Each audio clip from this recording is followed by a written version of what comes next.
And five in a while. As I always say, welcome. This is a pretty open type meeting. With this meeting though, we're not. I won't put it that way. Not it's not a bitching session, that passion session. Make their point, throwing anybody under the bus. It's we'll bring up issues, we'll discuss them, and we'll work through. Do like the blind stuff. I don't know, but thank you. That messed me up. This room closed in quick. Woo! Did you figure out who's online? So Nanette Fogelman, Sonnet Antio, Brian Barrett, Ashley, I apologize if I butcher this, which I probably will.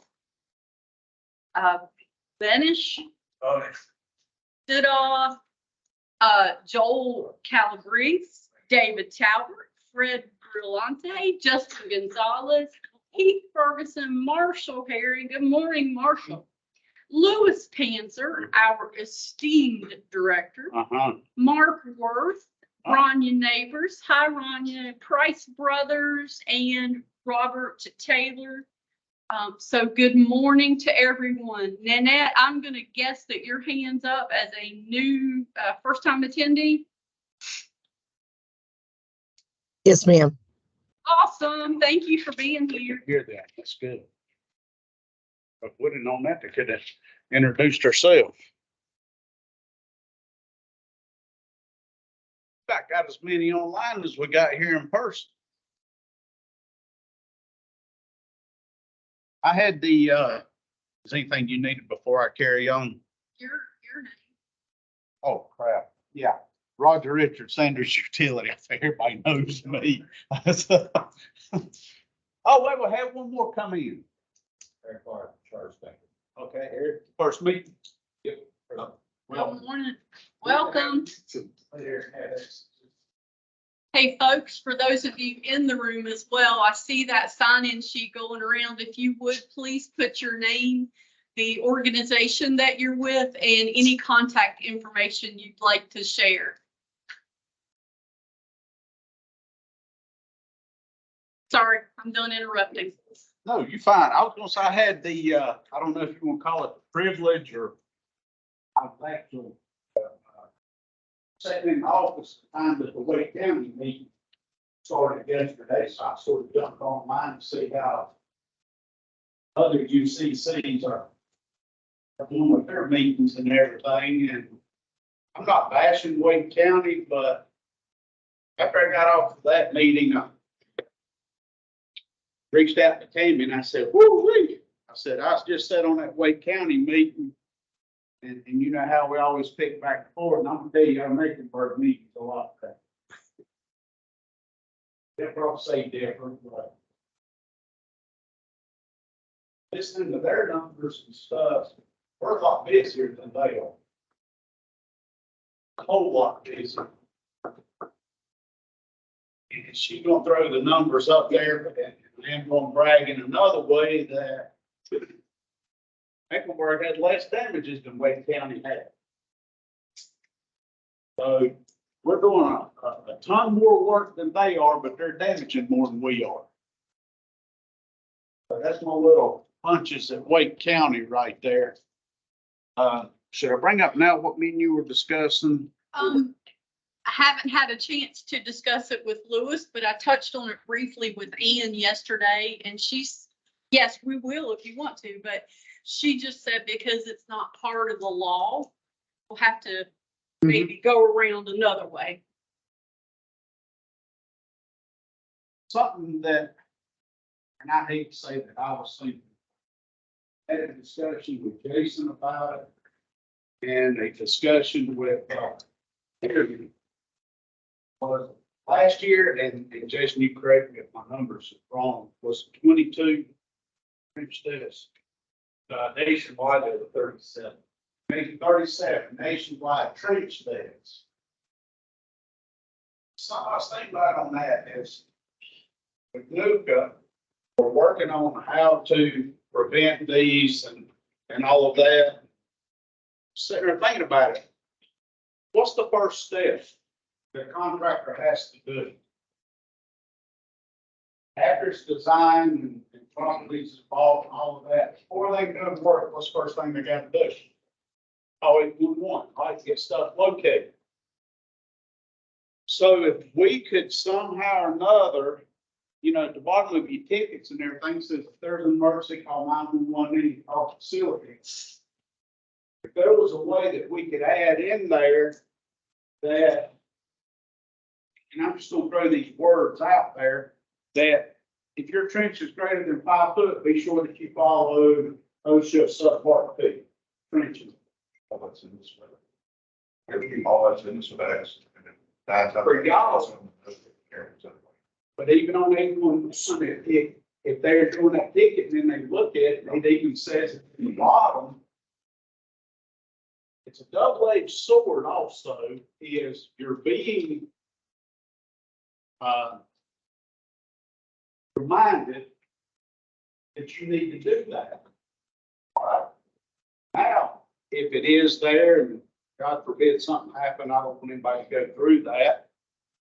It also gives OSHA a way to say, you can't say you didn't know, because it's on your plans, and if we could get it added to locate tickets, there's twice that you've been reminded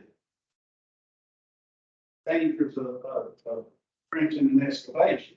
So that's something that I hope that we can work on with 811, to do whatever we gotta do to possibly get that put in. Hey, Roger, you got my attention. Yeah, sorry, can you hear me? I can, but they can't. Oh, well, we want to play telephone. I'll tell you what I was going to say, and then you can tell them. We'll do what we gotta do, Lewis. Okay, so a couple things. One, on the trench safety, as far as doing a ticket addition in at the bottom or a footer or something, that's more difficult than it sounds. It seems like pretty easy, but also how do you identify just those tickets that include a trench? We don't always know if somebody's trenching, and they don't always tell us. But what I'm thinking is there's a couple different things we can do from an educational standpoint. One of the things is we can make a button like we've done.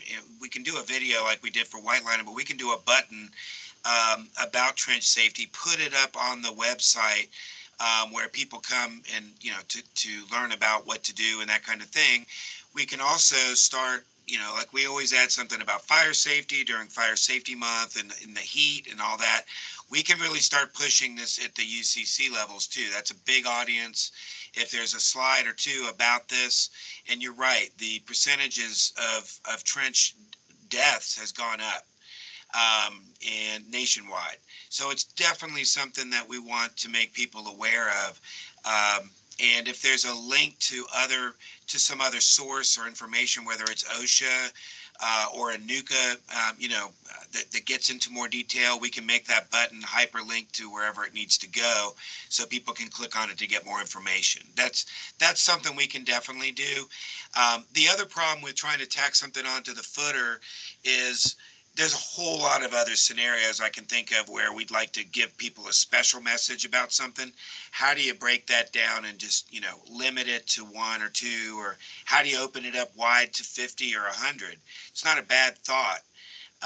It's just, it may be more complex to try to pull off logistically.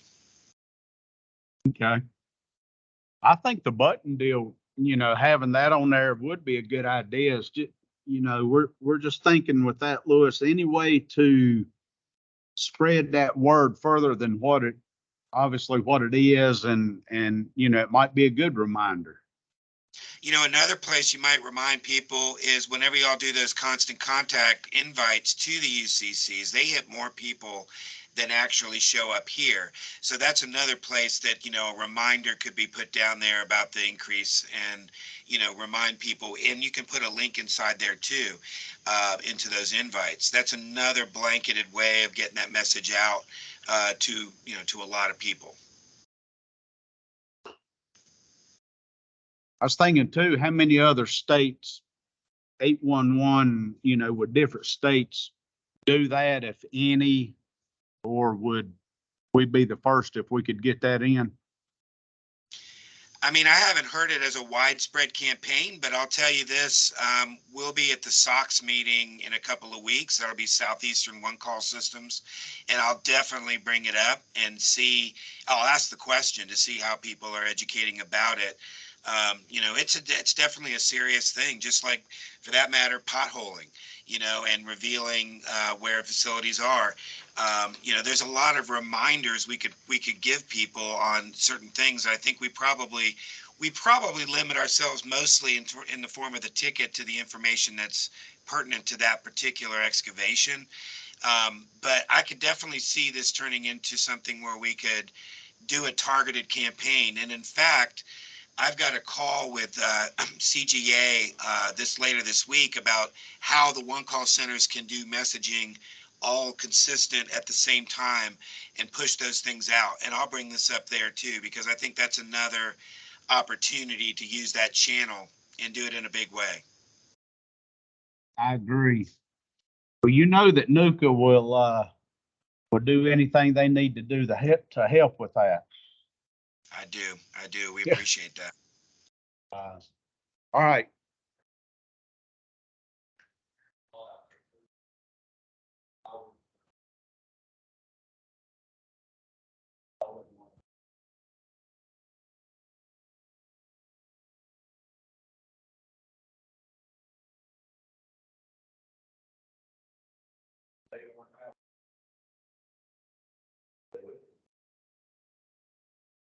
Right. Yeah, I mean, I'm throwing them darts out there to see what's stick. If anybody in this group has something to add to it or information that you think we can put it together, we could get that in there, like Lewis was saying, just that even if it's a button on their website, and go to the reiterate safety. You know, these meetings, what we always talk about in here is trying to be safe, pothole, locate everything. So ultimately, everybody goes home at the end of the day. Is that not what we're all working for? No disruptions and everybody going home at the end of the day. Amen. So anything we could do with that, I feel like would be beneficial for everyone. I'm gonna get off my soapbox on that, unless you got anything you want to add on that, Jason? I don't think, I mean, it would be a great asset. You know, from my perspective, because the 811 ticket is it's the first thing. And a lot of these fatalities and issues that we're having with excavation are second, third tier, you know, subcontractors and some of the smaller groups, but everybody's got to do an 811. I think, you know, I'm sure it's not 100% they're always doing them, but the majority of the time they are putting in those calls, they are receiving tickets back. And if it's on there, it's just a reminder, or if there's, you know, any way to reach, you know, those folks would be certainly a benefit. Thank you, Jason. With that, we'll just move along and Ms. Tammy, you wanna, Yes, sir. even though I've already seen it, but I'm ready to rock and roll. Y'all be patient with me. I'm having to work two screens to do the same information, one for in here and one for the folks online. I'm not even going to tell you it's August. You already know that. We're all the way at the end. It's time for September. I know everybody's looking forward to that Labor Day off. Locate requests for the month of July 2023 versus 2022. I know we had a little bit of a lull last month, but we're right back where we started, up 7% for the month. 219,786 locate requests for the month of July. It just one step forward or one step back and 3 steps forward. How about that? Locate request year to date. Now, please keep in mind, this is January 1 through July 31. 1,541,537. We are at a 6.8% increase for the year to date. And again, I always like to go back and say, please keep in mind, 10 short years ago, 10 years ago, 1.3 million locate requests for the year. We passed that in June. Transmissions are up as well, 6%. Transmissions for the month, 6% increase. Transmissions year to date are up. Guess I'm not keeping up in here. Transmissions year to date are up 6%, 8 million and change. 8,272,364. And just as a reminder, I know you guys get tired of hearing me say this, the difference between the two, the locate request, that's one single call. You call us, the locate request. The transmission is how many utilities are notified about every single locate request. Right now, on average, for every one locate request, there are 5.4 utilities notified. So if I wanted to put a mailbox in at home, in that area where that mailbox is, there might be water, sewer, gas, power, and fiber. I'm making one call to 811. There are 5 utilities being notified about that one locate request. Just the difference between the two. Let's talk about numbers for the month. Locate requests for Charlotte for the month were actually down just a little. New and update, or excuse me, total. New tickets, 15,717. So a 4.7% decrease in new tickets for the month. Total tickets for the month were actually down 9.4%, 28,087. Total tickets include retransmits and updates. So those updates were actually down 16.3%. So whoever's had a hand in that, thank you. We definitely want to make sure those updates get addressed. You don't want to update a ticket where the work's been completed or you don't even have permits yet. Average locates per day for Mecklenburg County for the month of July were 1,404. Let's talk ticket volume for Mecklenburg year to date. New tickets, 115,398 new locate requests, down 5.1%. Total tickets for Mecklenburg year to date, 213,999, down 1.7%. And let's just, I mean, really, that's almost flat. So still a lot of work that is going on for Mecklenburg County. Ticket distribution for the county. As always, nobody's going to be surprised to hear that Charlotte had the bulk of those tickets for Mecklenburg, 22,884. Huntersville in behind that, Davidson, Matthews, Cornelius, but again, big chunk of those were actually in Charlotte itself. Let's talk about damage events.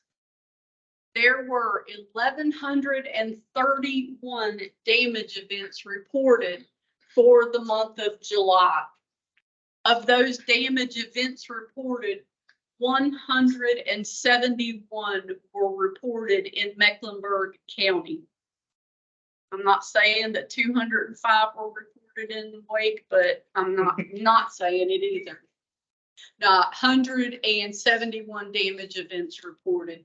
I won't say that I'm happy to see these numbers, but I'm happy to see these numbers because we want to make sure that if there's a damage, that you as a utility operator are being notified, that you as an excavator, if it happens, that you're making sure that you call that utility operator and that you call 811 to report that damage. Also, keeping in mind that if there is a product release, that first call goes to 911. You want to make sure to protect yourself and the folks around you. Hang on, I got to put my old lady glasses on so I can see what I'm doing to go to the next screen. Top 10 callers. This is by no means busting anybody's chops, folks. This is just telling you, hey, this is who the top 10 callers were for Mecklenburg County for the month of July. So AT&T Utility Operations, Mears Group, Utility Lines Construction, LKN Underground, Ansco and Associates, Pike Electric at number 6, BNC Construction, Metrotech, Phoenix Fiber, and Pike Electric again down there at number 10. These are just the top 10 folks who called in locate requests. We've got a top 200 list, but we're just giving you the top 10. This is where the bulk of the tickets came from this month.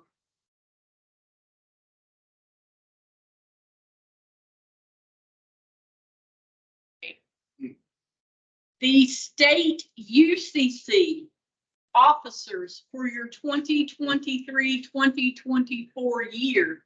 Our chair, Ralph Murphy with ONWASA, the Onslow County Water and Sewer Authority. Lindsay Ponce, our very own co-chair with Sam. Sean Kelly with Badger, and I know they're not Badger Daylighting anymore. They're Badger something else. I can't remember, but still hydro excavation equipment. And treasurer Sandra Johnson. Sandra was elected, and right after that, they decided not to have any more elections for treasurer. So she's been the treasurer for a number of years and will continue to stay treasurer as long as she wants the job. I'm going to pause for just a second and ask Lindsay if she has any updates that she would like to share from the state UCC. I know the next meeting is Tuesday, September the 12th. That will start at 10 a.m. That will be at Piedmont Natural Gas in Wilmington, 1321 10th Street.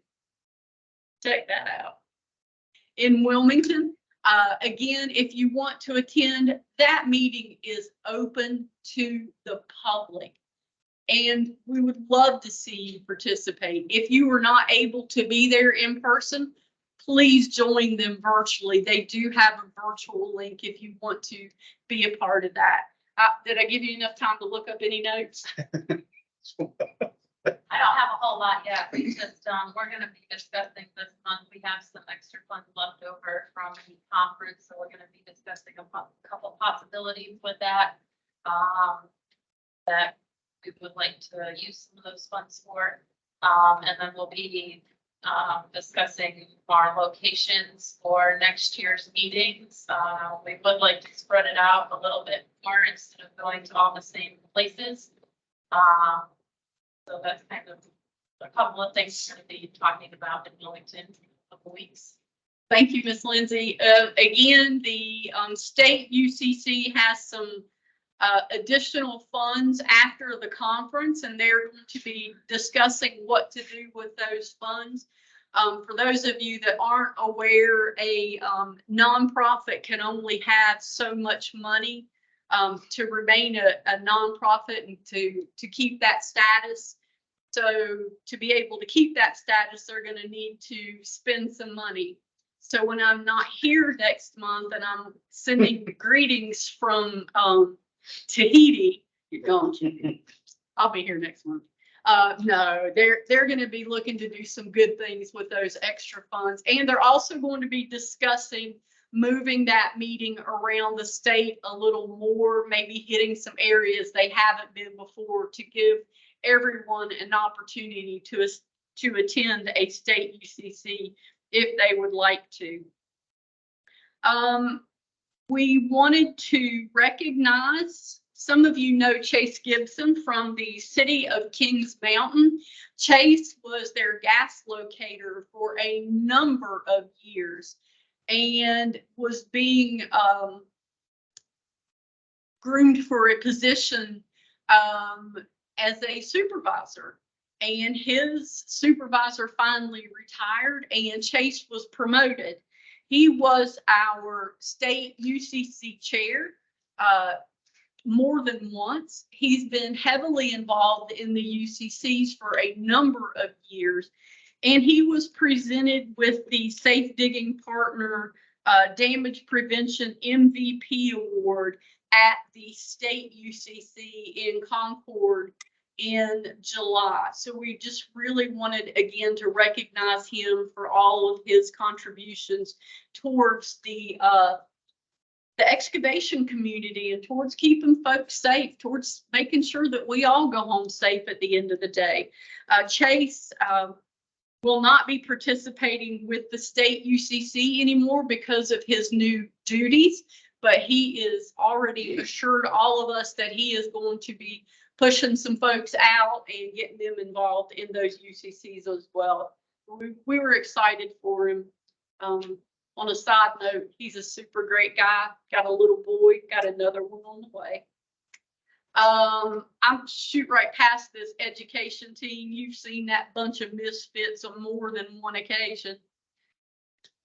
More damages occur during the month of August than any other month of the year. If you look at that graph, you can see starting in March, those damages start increasing. And it used to be because of weather, and we're having some more temperate weather. So there's more digging around the year. But you see a jump during March. Obviously, homeowners are going to be out there doing additional excavation, landscaping. But August is where it hits that peak. Why? I like to posit that one reason is maybe those of you that have cheap labor at home that might be headed back to school at the end of August or going into September. Folks are trying to wrap up those projects that they had. What are some other excellent ideas? Anybody online, please, if you've got some ideas, please share them. Days are longer.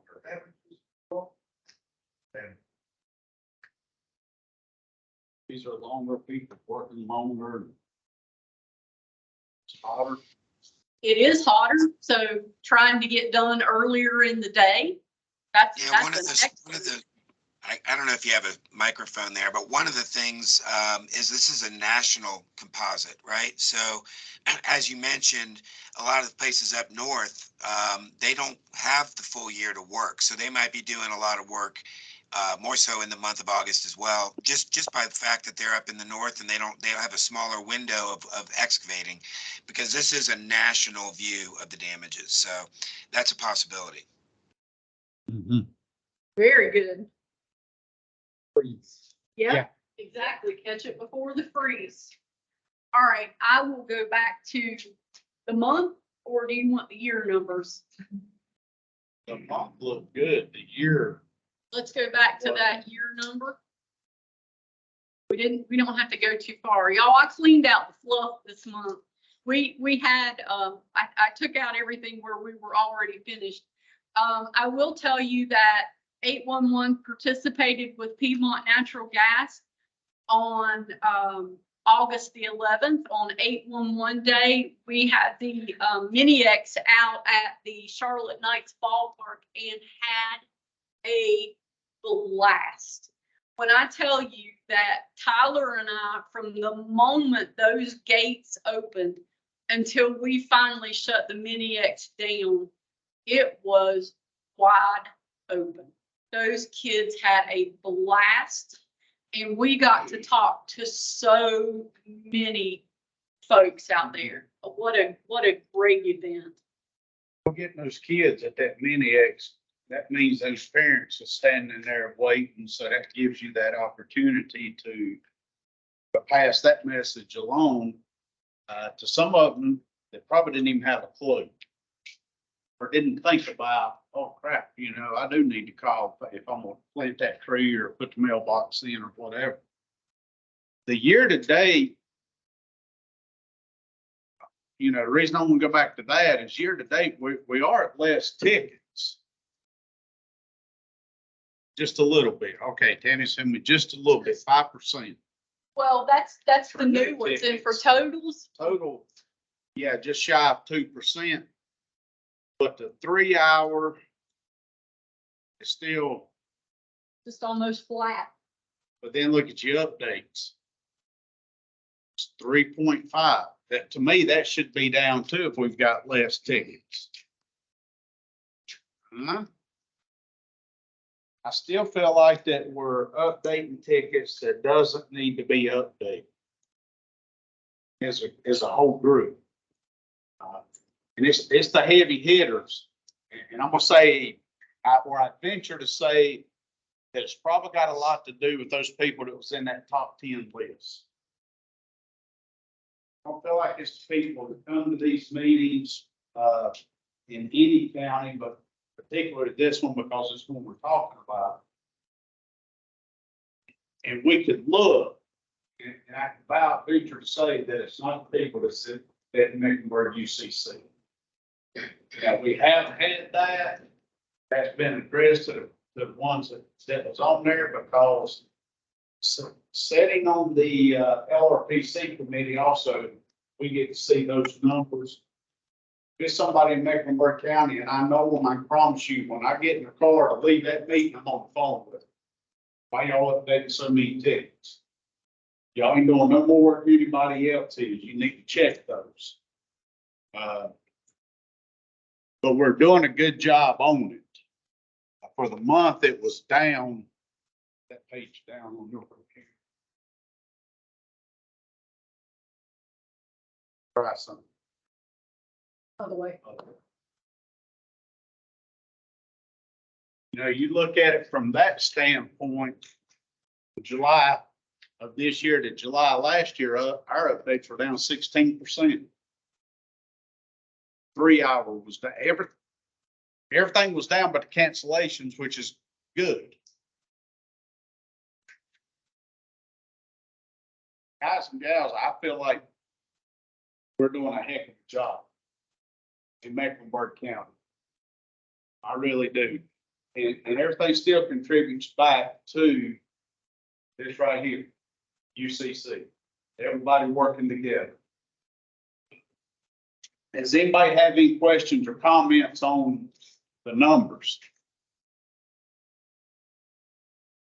I meant to ask. Everybody sign in. Robert's giving away $100 gift card today, so you better make sure your name's on the list.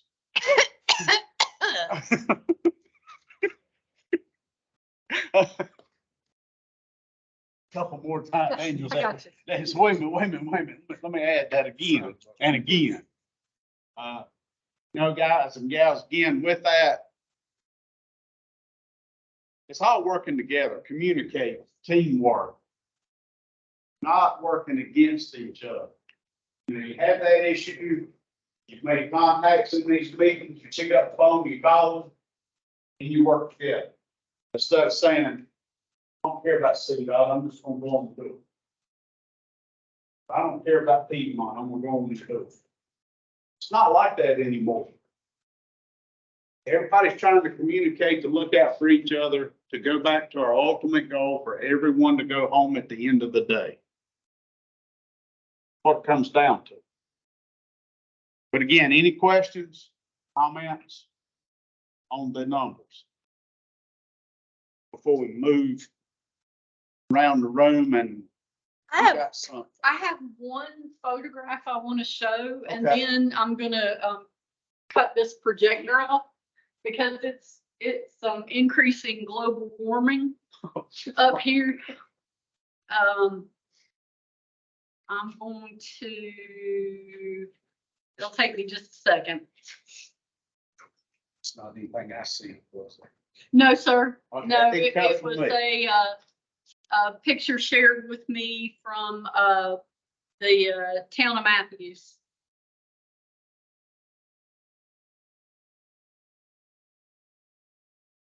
And I'm gonna, share it in here as well. It's just gonna take me Just a second. just a second.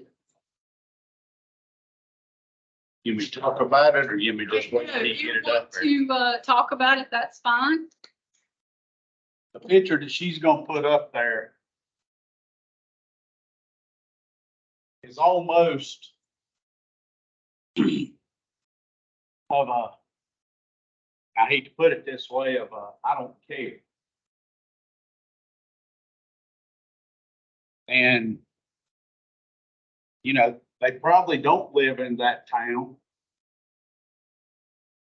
But you gotta look back at it, who are you representing? No, do you not care about your company, do you not care about your job? Not care about the community? Do you not care about the environment? And then ultimately, it makes us all look bad. Is that a fair way to put that? Yes, sir. And, folks online, I'm trying to pull it up so you can see it as well.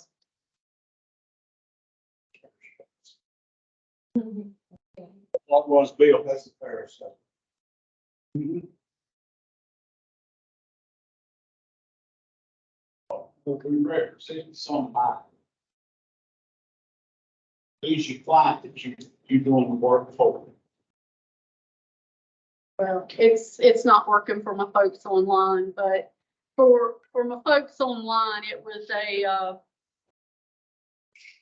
bunch of trash that someone had left on a job site, just walked off and paint cans, just other trash. But Roger told me yesterday, and I didn't realize this, that that's actually an OSHA violation there. Apologies, folks, it's not coming up in here either, but I will send it out if anybody's interested. So sorry, didn't mean to take up your time there. It's yours. Which it is an OSHA violation under housekeeping.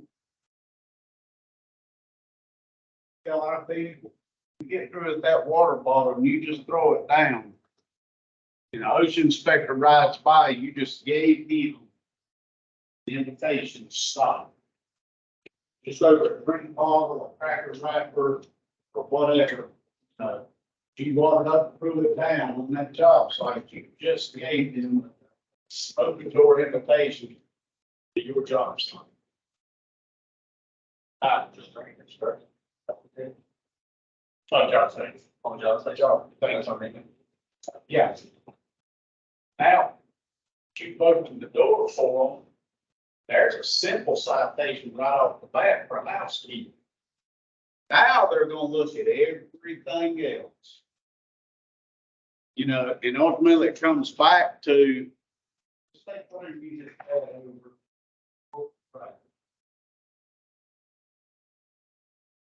Throw it in your vehicle, then at the end of the day, you clean it out. But think about the environment, think about who you're working for, or who you're representing out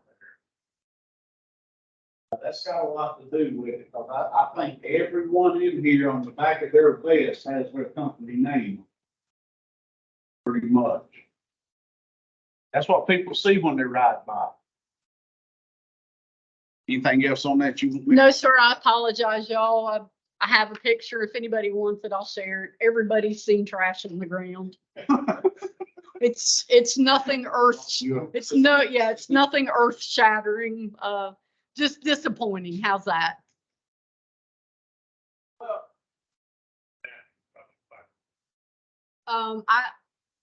Eric with the town of Matthews can tell you for sure. He just sent me the picture. That's bad when the representative from the town said it, you know. It ain't hard to break that on down right there to who it was.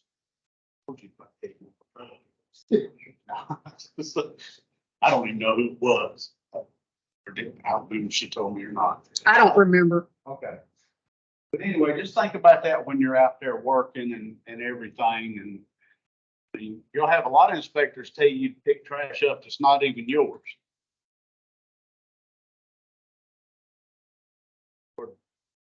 Jason, them, they've done it, we've done it. It's about proximity. It is. With that, we'll just move on to big projects, and you want to report any damage or anything at the same time, we'll do that too. And Brad, you see, you want the front row. No damages, big projects, I could spend an hour in here talking about big projects, but some big ones coming. So library development, library block has started demo.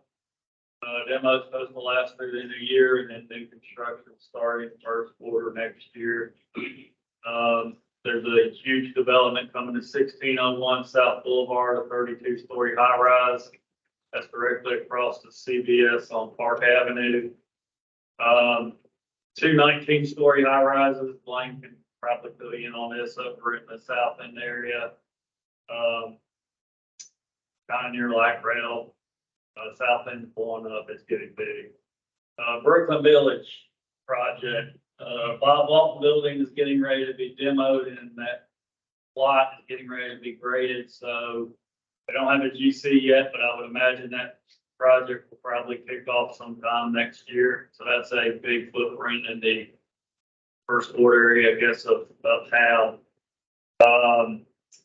We were reached out to by a couple GCs, Legacy Union that's building that big area around the stadium. They have one parcel that's still unoccupied. They're reached out to us. So there's another 28-story high rise in the project for that parcel directly across the street from the stadium. And then directly across the street from that, where the Duke Energy building is, DH Griffin reached out to us about demoing that building, and then future development on that corner as well. So uptown's getting pretty busy. And then obviously solid development. If there's a parcel of land that's getting developed, there isn't a parcel of land, we're buying it up and tearing it up town. It's real busy. Strong Water's got some big projects coming up. One on the Cedar Street build. It goes from Moorhead all the way down to the cemetery. Duke Energy's got some big projects coming up, taking overhead and buried it underground on some pretty significant thoroughfares. Wilkinson, South Boulevard, Park Road. So that's going to be some major headaches coming up in the next couple of years. And then Duke Energy's also building a huge duct bank system from their substation at Elizabeth. And it's coming down, crossing under the streetcar tracks, which is supposed to happen sometime in October. And then they're building all the way up 4th Street, going up to where the transit center is. So that's going to be a big project. It's not slowing down. It's just getting busier and busier. We see it over the next couple of years. So I imagine these numbers will continue to go up for next year. Used to, everybody was buying, trying to get a little piece of hold, what it take along. Now everybody's trying to get in the 25-foot right of way. underground. That's the trash. Now the building's going up. While you're doing this, just so the folks online can hear as well.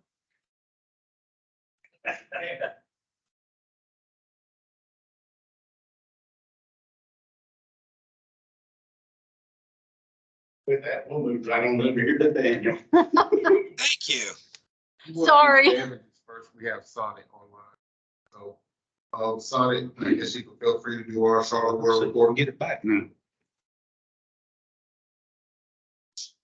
So, we had 41 damages to water lines and 5 damages to sewer. Did they have tickets? I know you knew on this, and so I'm gonna get on Tracy for not helping you. That's with West Virginia. Out of those, Yeah, not trying to put you on the point right now, but out of those damages, did they have tickets? Did they not have tickets? Did they pothole, not pothole? Or is that information you know? That's how I should put that. I would say majority definitely had tickets. Okay. And some of them like were able to be repaired, I would say easily, or some of them were even repaired by the company. But I don't know the specifics on what all was potholed or not. Okay. That'll work. Thank you. Mm-hmm. Daniel, I'm still coming back to you. Again, for those online, I'm Daniel Dempsey, locate supervisor with Charlotte Water.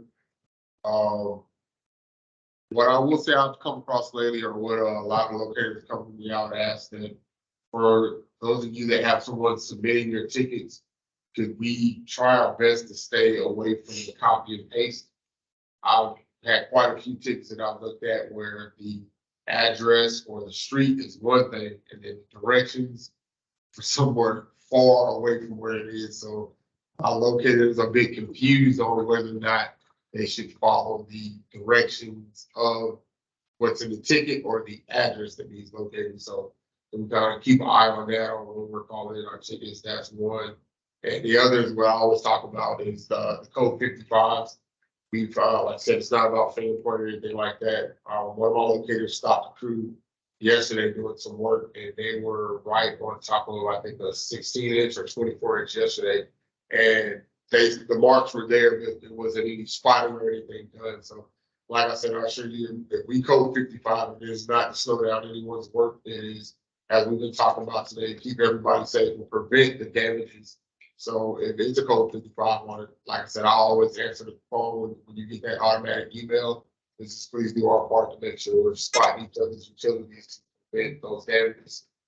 And last thing, as a former foreman for the power company in another state, I'll piggyback on what you said. At the end of the day, it's about working together. And I used to tell my other crews, and I tell my guys now, it took me a while to catch on. I always say, I want you to get home better than you came to work.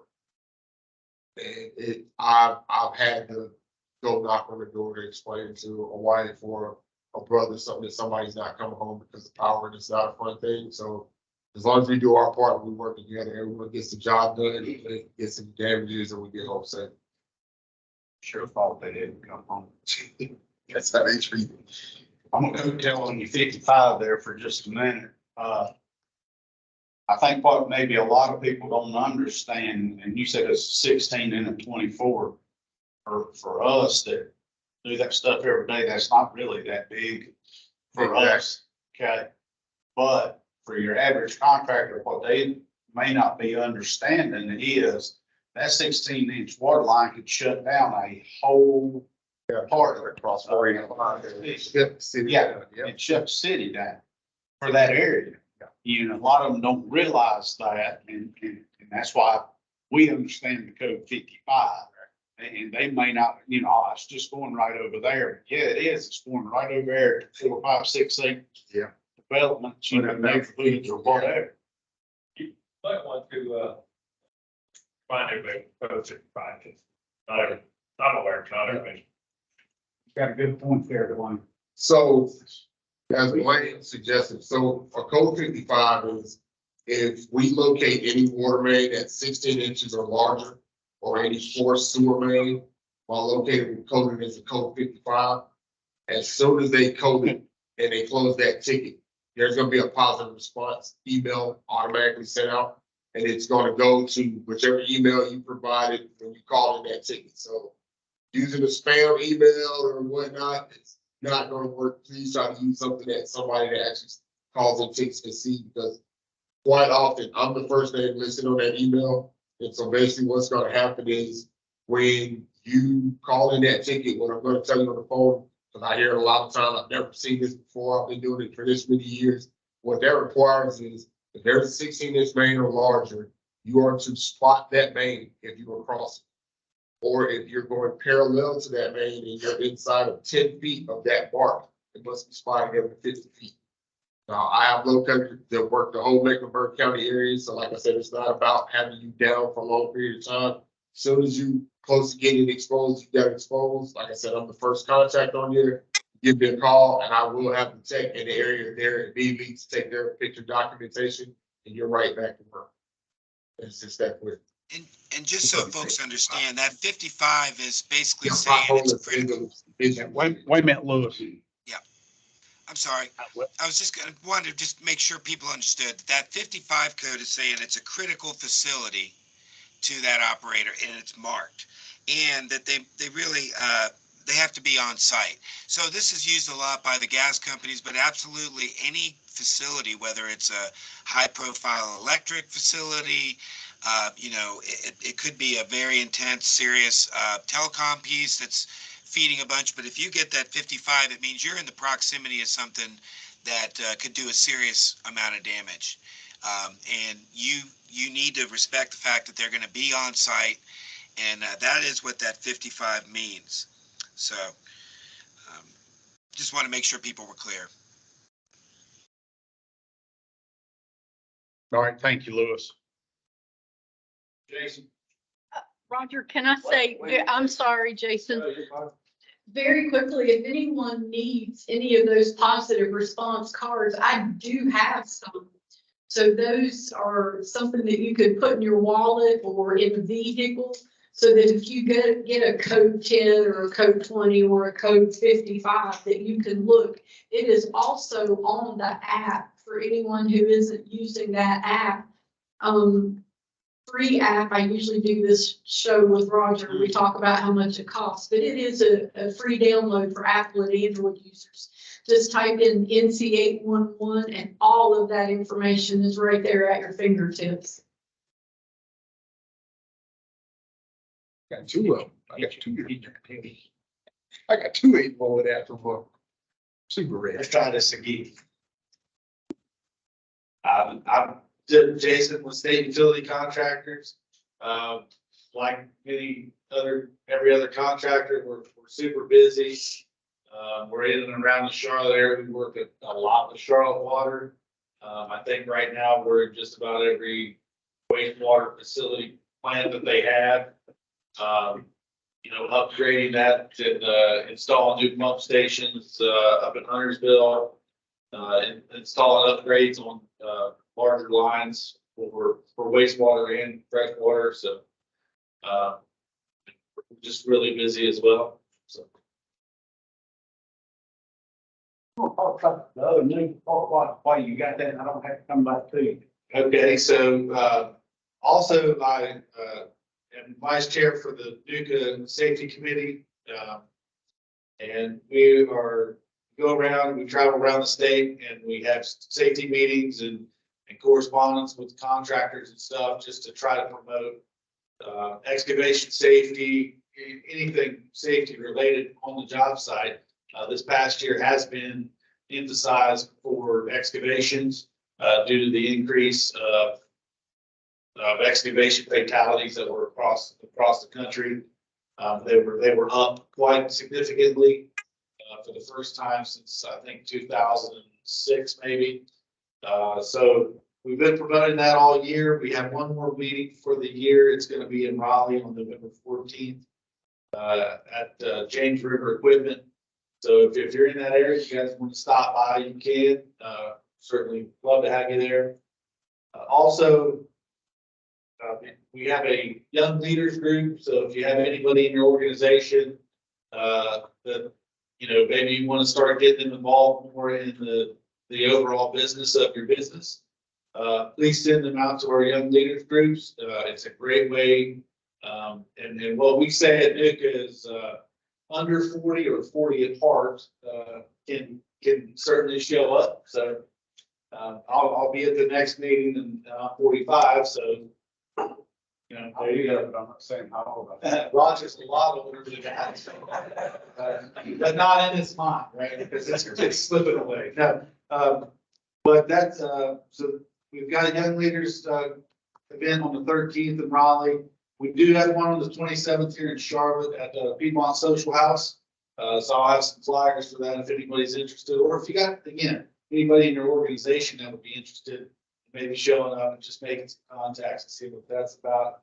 We do have our fall conference in October. That's going to be at Grove Park in Asheville. That's a good time when we have really good, they've been bringing some really good speakers. We talk about a wide range of things. Even Lewis, one of our speakers. Okay, Lewis is. so there you go. I So will be there for sure. Be there for sure. Say that again, Lewis. Oh, just that's an excellent conference. I will be there for sure, speaking, and it's not a terrible place to have to be in October either. He, like I said, he is gonna be there. He said it's just not a terrible place to be in October. It's Grove Park. yeah, it's absolutely gorgeous over there that time of year. So, and then what else do we have? Oh, September 23rd, the young leaders are going to have an event just in Siler City. They're going to do a little touch truck. So, you know, just like David was saying with the excavator at the 811, you know, anytime you can get kids involved or get, you know, to see what our industry is all about, you know, they get pretty excited when they can get on an excavator or see a new truck or whatever the case is. So, if anybody needs any more information about any of that stuff, just let me know. We're more than happy to give it to you. With that, I'll wrap it up. Oh, so NUCA is, putting on the spot, I always call it NUCA, National Utilities Contractors Association. So, anything utility. Well, we know what it is. I take it for granted. I know. I do too. So, I'm like, that's the reason I said that. Anything from Florida? No, Your Honor.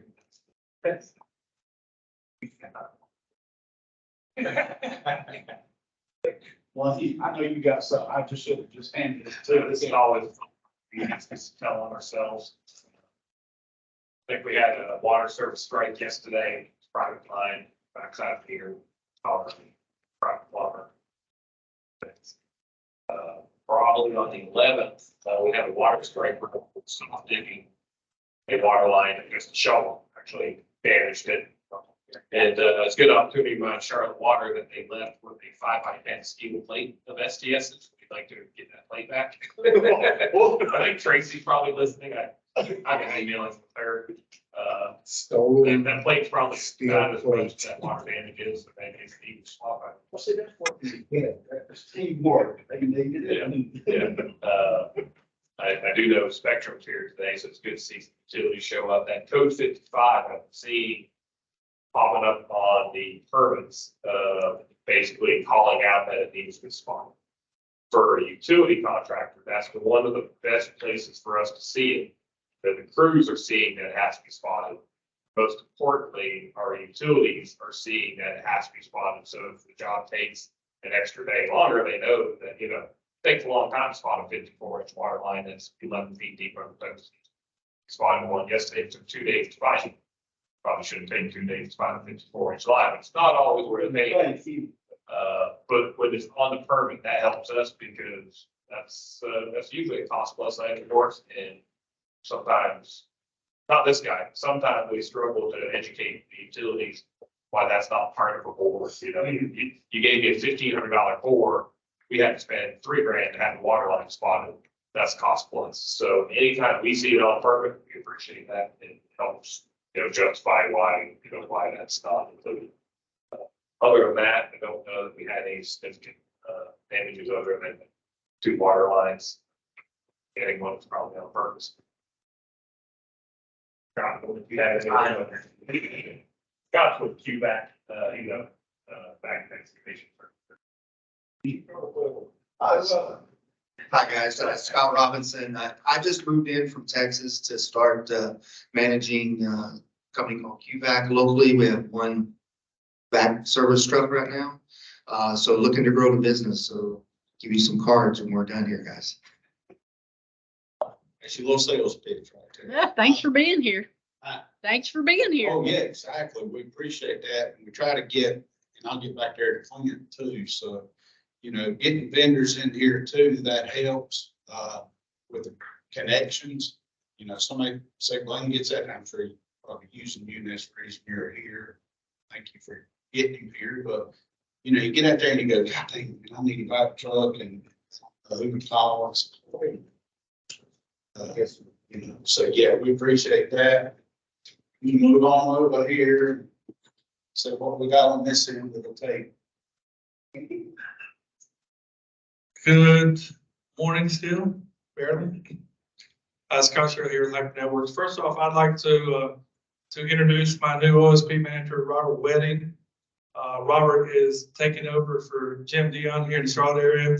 Jim has not left us. He's just going on to some special projects. So if you have his contact and need him, he still can assist you a little bit. But we're glad to have Robert on board. This is his first Mecklenburg County meeting, so we'll make him dance up here in just a minute. At the end. Just don't want me to say. Just don't sing. Hyper Network has a big presence in Huntersville for the rest of the year, and from what I'm hearing, all of 2024, where they're working a big Huntersville project. Some of that is City of Charlotte, a little bit. A lot of it is state and Huntersville. We have unfortunately got into a few gas services and a few water services that we will work through with these guys. But nothing major, nobody's been hurt. That's the big thing. And you guys know that we'll work with you any way we can. If you dig long enough, you're going to hit something. So we don't come to point fingers. I don't know the exact, internal investment, the whole thing. Yeah, these things are just coming up. So we're working on them. But if you guys need anything from us, just let us know. And then if we need anything from you guys, we'll let you know. We do have a kind of a small medium project coming down Mecklenburg Road, coming just permitted, permits just came over from the north to the south. I just saw the permit came over, it's about 15,000 feet. I know we're going underneath 485 at Mecklenburg Road. So, yeah, so up to sunrise. Sunset, maybe sunset. There you go. So we'll be working there in about 30-45 days, hopefully. We are doing a big 45 crossing Ray Road right now. We're going underneath there, about a 1,500-foot shot. But that's kind of it for Hyper right now. Robert, you want to add anything? Yeah. Okay. Thank you very much. I appreciate it. I look forward to working with everybody here. Obviously, you can call me anytime. Probably will have to. Welcome, honestly, and we do appreciate y'all being here. You're right. If you dig long enough, I hate to say it doesn't matter how careful you are. You want to eventually hit something, find something nobody knew was there. Tristan. Feel okay? Are you all right, buddy? All right, Robert. Very good to see you. See you since. Last time you saw. Since last. Oh, yeah. Hey, Lindsay was saying what you got? Good stay. Nothing. You ain't, Joel's on there, so. Joel does have something to share. I was checking with everybody online. I'll say, tell them I'll be back up there in a minute. I got you covered.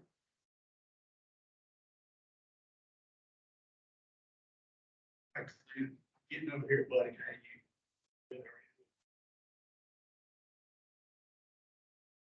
How you? King Williams with railroads. Of course, we're a equipment dealer, primarily directional drills. And also, I've heard the words soft dig and hydro excavating more day than probably have in the other meeting. And incidentally, we do have our inventory is actually pretty good with things like that. Vac trailers, we've got a couple of new vac trucks that fresh off the assembly line. Our factory for those are in Greenville, South Carolina, right down the road. Moss in Charlotte. So, local dealer right here. So if anyone ever needs a demo or anything like that, I'll get a guy from the factory. We'd be happy to assist with that. Because I'm sure y'all know hydro excavating is the future. So that's pretty much what I'm here for. Thank you, Clint. Move back here to the back road Baptist. Also, with the point down. Hey, Rob, neither you pick him up, but hey, you doing? You got anything that does? Hyper, 485, where are you gonna be at 485? Are you gonna be close to my home as well, or on the other side of that? Because we have a lot, about 1, 2, 3, maybe 4 transmission lines in that area. That you won't find them, because if you do, it will, you wouldn't want to find them.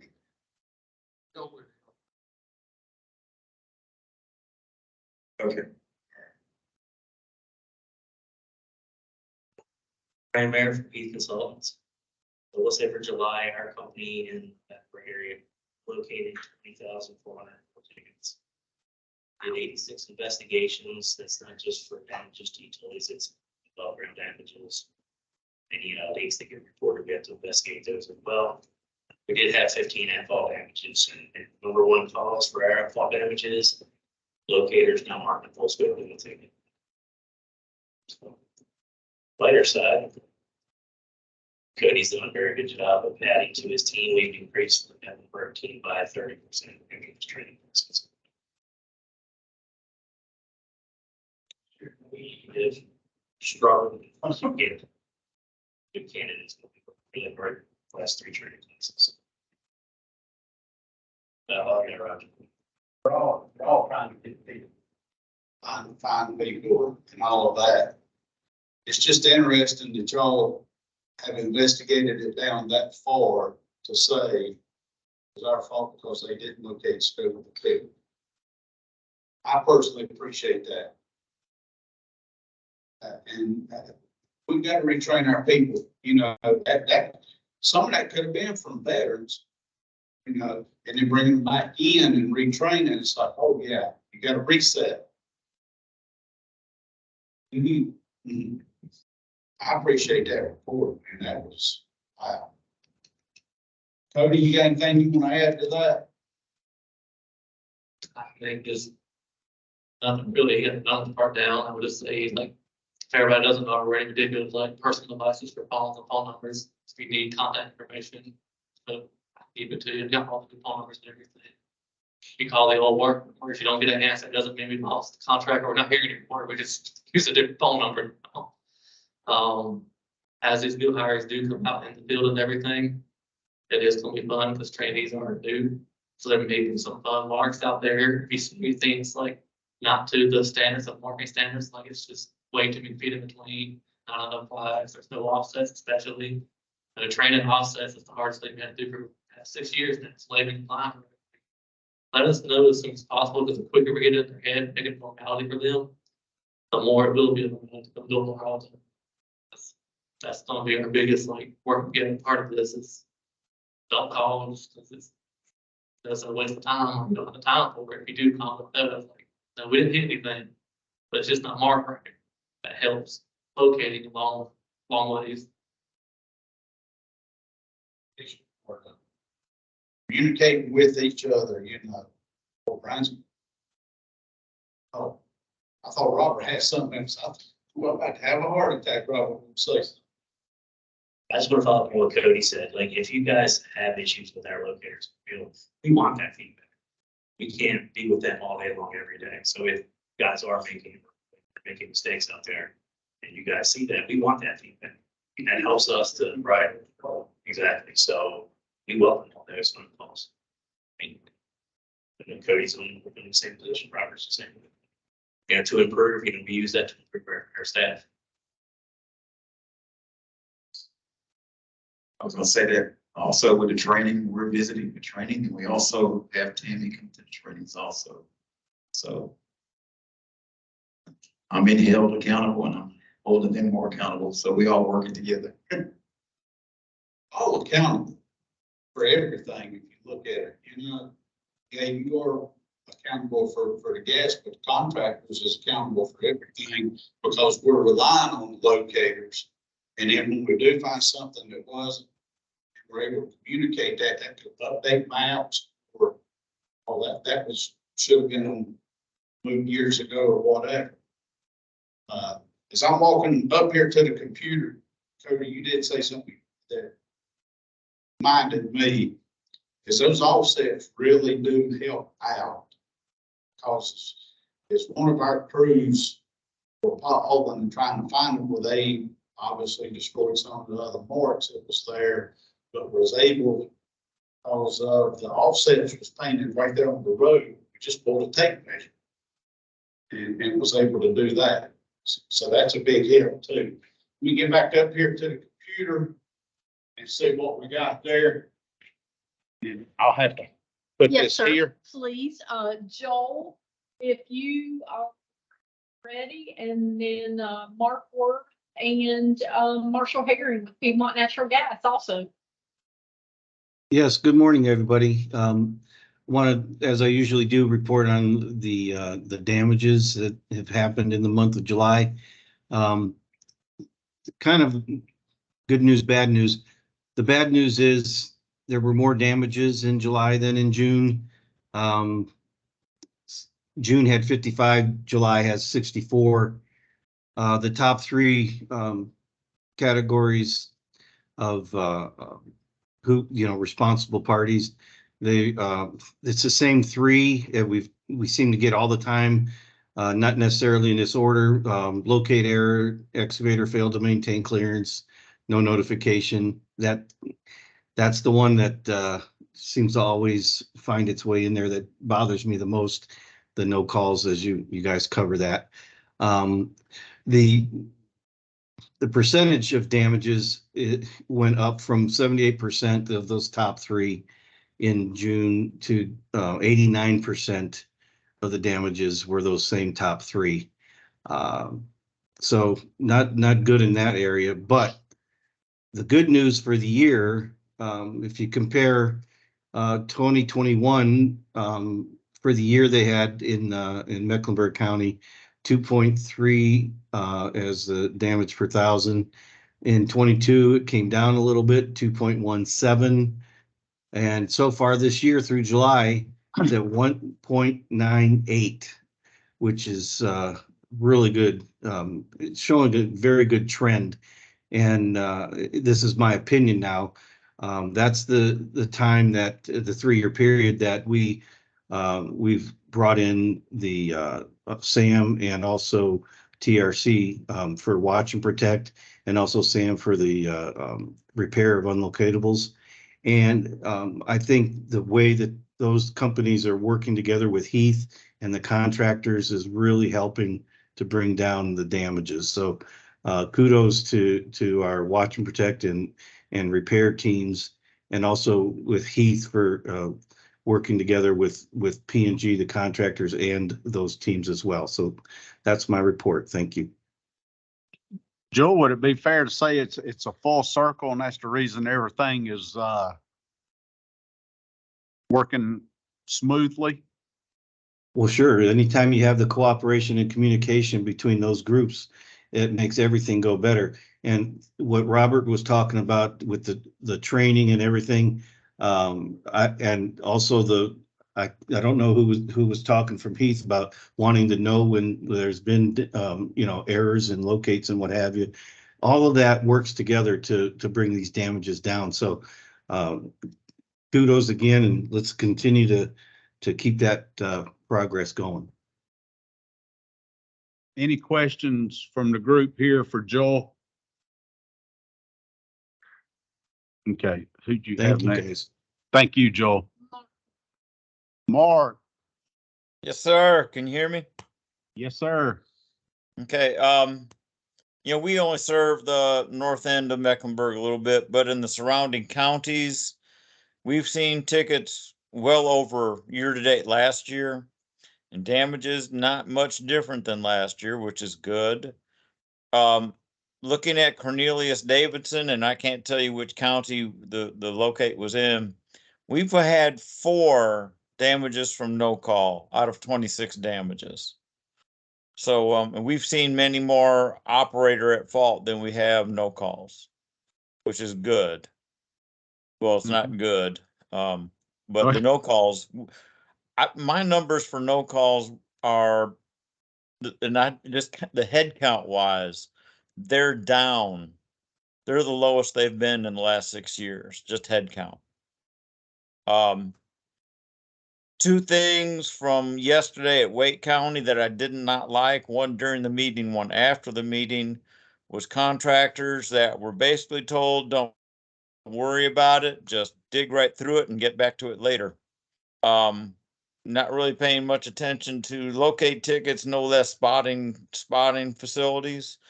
Like I say, I heard one of that in the meeting and then heard one person come up afterwards and make the same comment. Come on, we're all in this for safety. We're all in this to help each other out, not to help each other pay repair crews to go on after us. So that was disappointing. I have no information different than what you've heard in Mooresville. That's all I can tell you. If you haven't heard it on the news, read it in the newspaper, I do not have any news about that explosion in Mooresville. So don't spend much time wasting time with me on that one. But please, the big thing is let's pay attention to the marks and pothole. Let's not just let a deadline say we can dig right through everything. So. I hate that you can't see this group, because when you said that, when you made that comment, that a comment was made to dig through it, everybody about fell out of their chairs. That's crazy.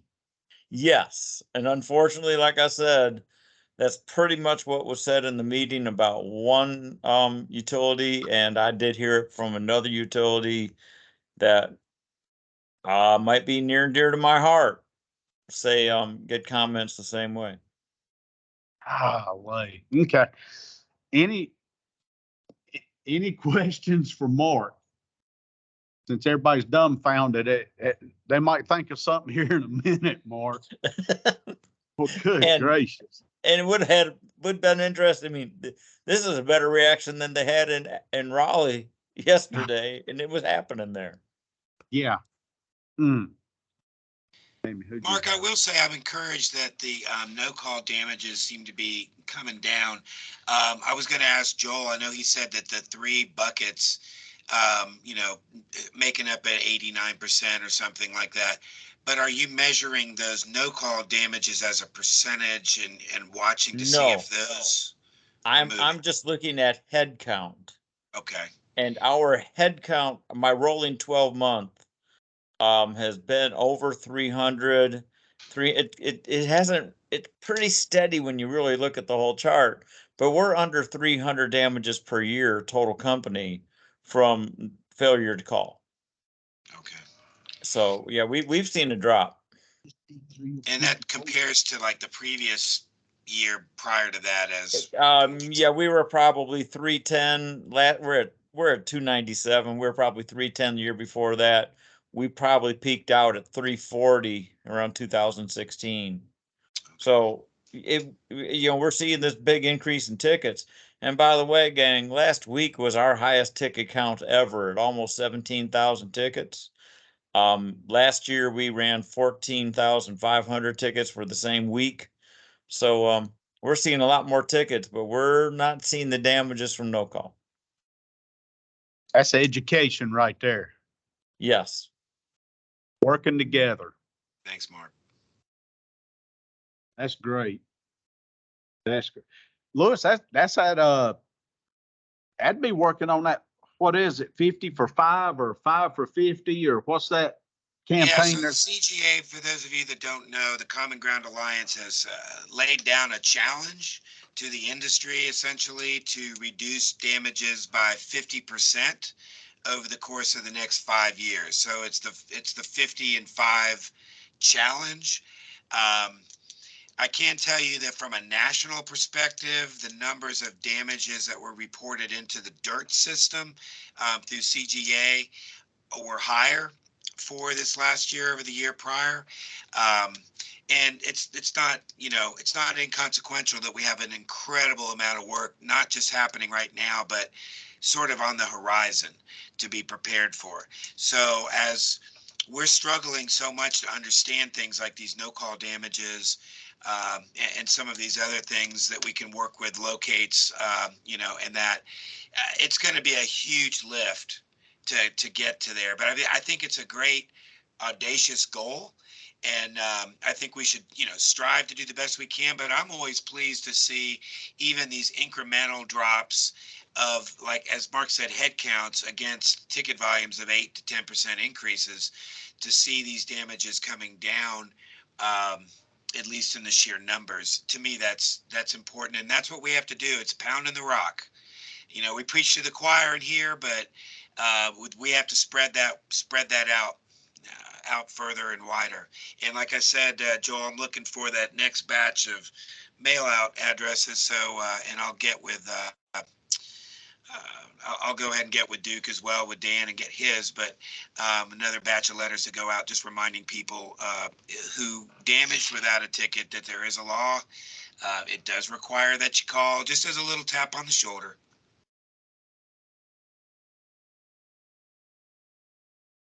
Thank you for that, Lewis. And I was just sitting here thinking about something that was mentioned in that meeting yesterday at Wake County that, and we're talking about damages and this is not, I'm not pointing fingers. I'm not throwing nobody under the buses or anything like that, but it is a lot of the directional drill companies. And one in that meeting yesterday mentioned that they had companies coming in from Texas, and it's nothing against these out of town contractors or subcontractors or anything like that, but is the main contractor explaining the 811 system to them, as far as calling in and how to report damages and all of that? That's, and it's on these big builds.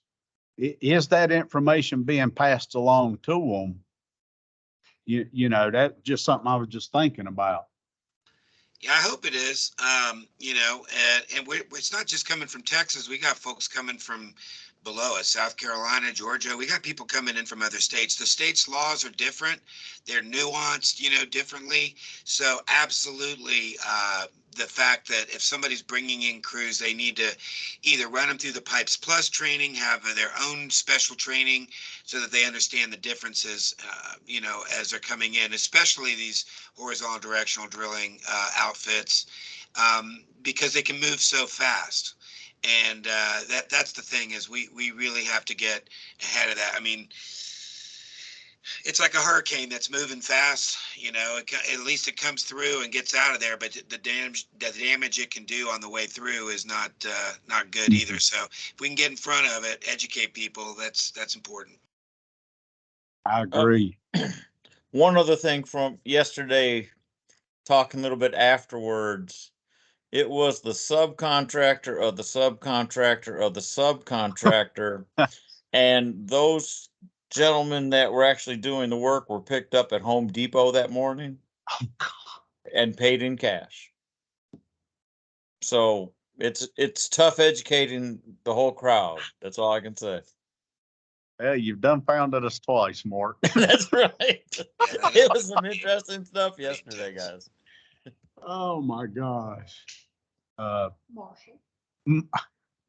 Marshall, you're next, and she's told me that 3 times, so. No problem there. We've just got a project, starting up like that. We're just retiring one of our main transmission lines. So you'll be seeing a lot of tickets coming out for cutouts and grouting and stuff like that. So just want to make everybody aware of that. Where's that at, Marshall? It kind of runs across, from Davidson down towards Union County or, Stanley, through Cabarrus and everything. It runs through Mecklenburg in a couple of parts. Okay. Tammy's looking, so I can't blame myself this time.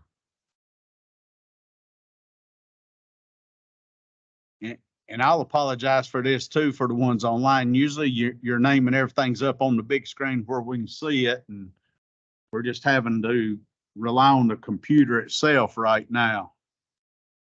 All you're doing is advertising the company you work for, which is just the top of your hat. They just get the top of the Sanders logo, so he's doing a great job with. Cool. Make sure that they're also paying him for his advertising job, and please share. I didn't realize y'all could see that. I'm sorry. Good morning, everyone. I apologize. I was on a call and wasn't able to hop on from the beginning, and just wanted to tell everybody hello. I did just recently get an email that, though it's not coming directly through Mecklenburg County, Segra does have a 154-mile project that will be running through Lincoln and Catawba counties. So certainly, I know Piedmont, you guys have facilities there, and other members. And so Diversified Utility Group is going to be the contractor managing that major project, and they have reached out, and we will be providing them with contacts, information, of all those utilities in the area, and hopefully they'll do some pre-cons, so on and so forth. So just keep a lookout for that. And then also I had a conference call with Lumen today, and they too are very interested in partnering, on damage prevention, most definitely attending the LRPC. I know some of their locators do attend the UCCs, but they, certainly want to get ingrained into a lot of the damage prevention and trying to reduce a lot of the noise in the system, as Lewis says. And so we look forward to, to them being a part of this process as well. Right now, that is all I have for you all. Any questions for me? I have any questions for Ann? Besides, you about give Daniel a heart attack when you was talking all that with Segra till you said what counties. Yes. Well, let's hope that we can manage this project in a way that all of these tickets do not get dumped into the system at one time. So Tammy's got a good relationship, we all do, with Mike over at Diversified. So I'm sure that this will, be a great project with communication. Thanks. Yeah. Anybody else? Tammy? Does anyone else online have anything they want to share?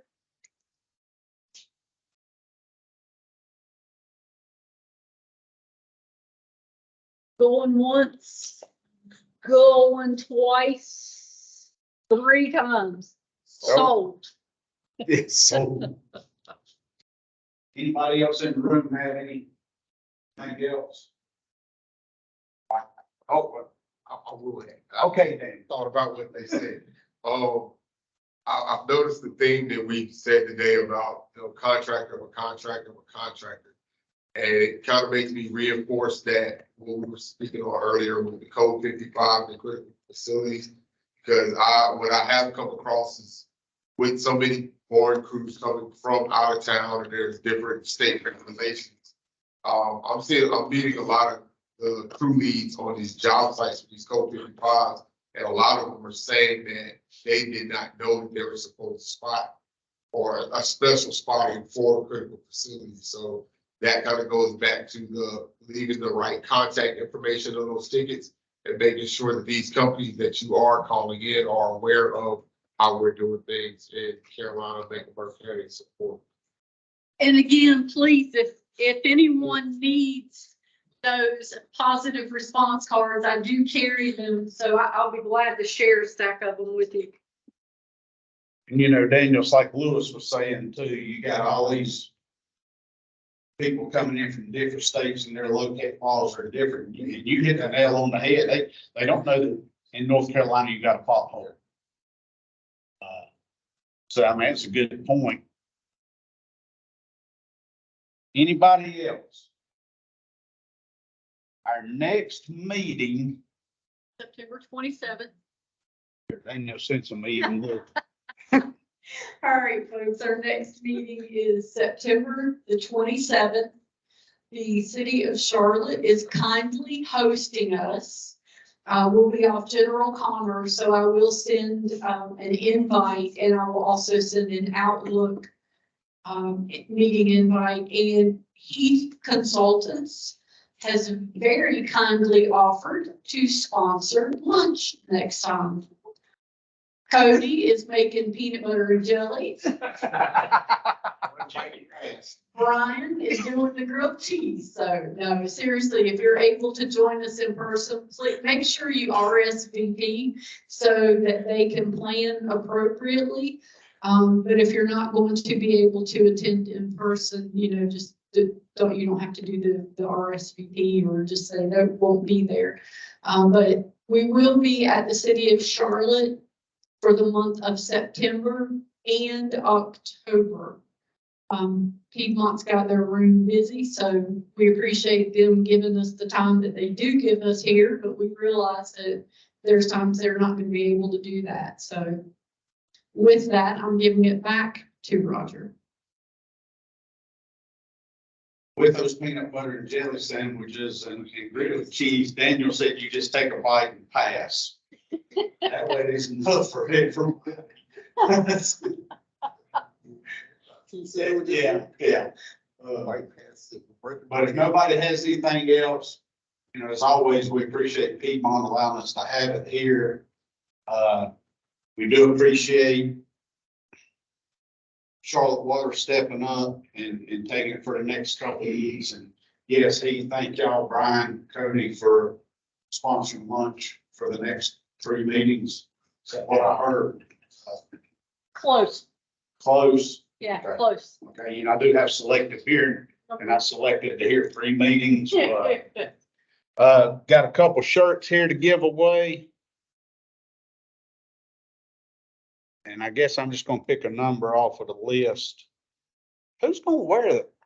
Listen, those, speaking of which, I do need to get with my manager to make sure I get some different sizes. I grabbed everything but the extra large, Yeah. so. Well, this ain't gonna fit nobody in here. It's a small. That's what I'm talking about. Your children, the children, does anybody think about the children these days? I mean, they might be able to wear it. Wait a minute, I'm sorry, Lewis. I said, isn't anybody thinking about the children? I mean, maybe somebody's child would wear it, is all I'm saying. Don't say this is for someone's kid, cause I can promise you, there ain't nobody in this room gonna wear it. You me just pick a number or a name and then you tell me the name. Hang on, there's I 1, think I 2, counted 3, 17. 7, 8, 9, 10, 11, 12, 13, 14, 15, 16, 17, 18, 19 names on the list. That guy added his like 3 times because he thought Robert was giving away $100 gift card. But pick a number between 1 and 19. 1 and 19, let's go with 13. Scott Robinson. We have an online participant that volunteers. Oh, yeah, we have Unbelievable. yeah, we do have an online. You know what you get at your next meeting? Lunch. Your third meeting, Whatever you do. Pick number 18 for the next one. Okay, number 18. Woohoo, that's Sonnet. She's online. Daniel's gonna take it to her. Okay. She's taking Yeah, in her I window. wasn't even thinking about her because she wasn't here. Yeah, that'll work. So winner chicken dinner. For the new ones, y'all see how these meetings are, okay? Please come back, we keep them interesting. What'd you say, Robert, then? He said somebody was cheating. Yeah. Try to make it fun, really do, and laid back and all of that. Again, it is all about communication, working together, and making sure everybody goes on the end.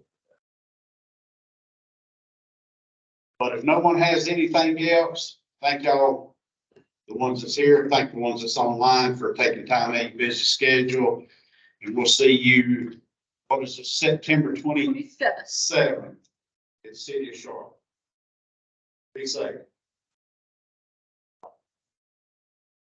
I want a hot mic.